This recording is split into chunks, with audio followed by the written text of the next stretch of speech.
काल चक्र सदा बेरोक टोक अपनी गति से चला करता है। तो संसार की कोई भी शक्ति इसके सम्मुख जरा भी नहीं टिक सकती।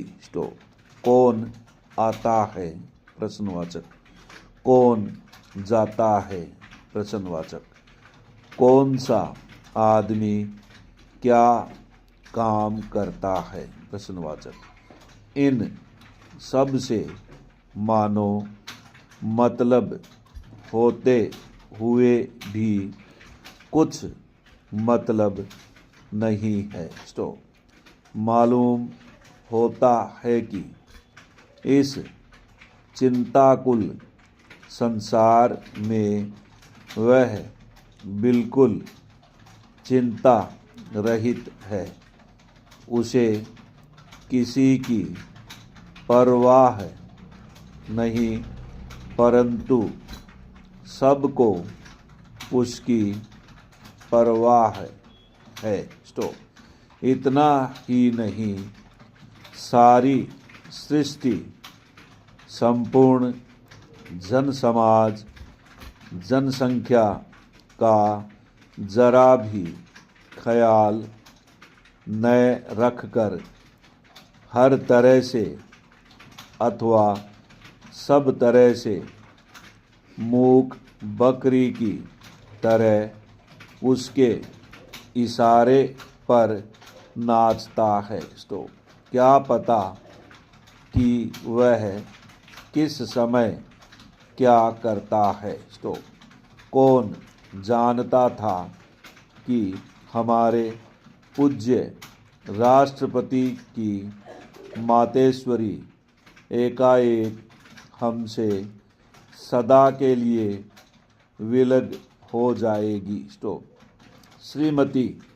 स्वरूप रानी जन्मभूमि की सच्ची पुत्री, आदर्श भारत रमणी, जनसाधारण की माता उन कतिपय महिलाओं में से थी जिनने देश के लिए अपना तन मन धन सब कुछ हंसते हंसते न्योछावर कर दिया है। तो इतना ही नहीं, बल्कि उसने अपने इकलौते पुत्र को भी भारत माता को भेंट कर दिया है। तो कैसा अपूर्व त्याग है प्रश्नवाचक।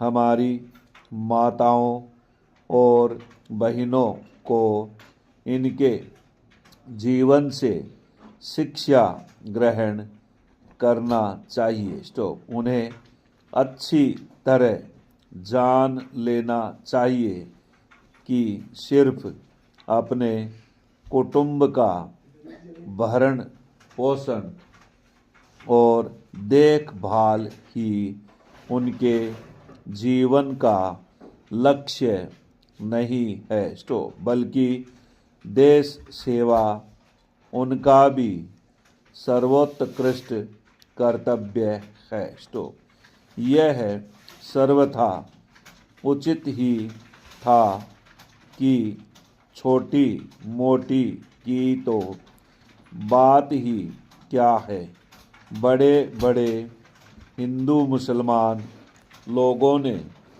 अपने भेदभाव भुलाकर बिल्कुल एक मन से शोक और श्रद्धा प्रकट की। तो सचमुच ऐसे मौके पर तो ऐसा होता ही है, अथवा ऐसा होना ही चाहिए। तो अब वह समय आ गया है जब हम लोगों को चाहिए कि आम तौर पर हिंदू मुस्लिम आपस में एक हो जावें। तो व्यर्थ में लड़ने झगड़ने कहने सुनने और धर्म के मामलों पर गर्मागर्म बातचीत करने तथा एक दूसरे से जवाब तलब करवाने में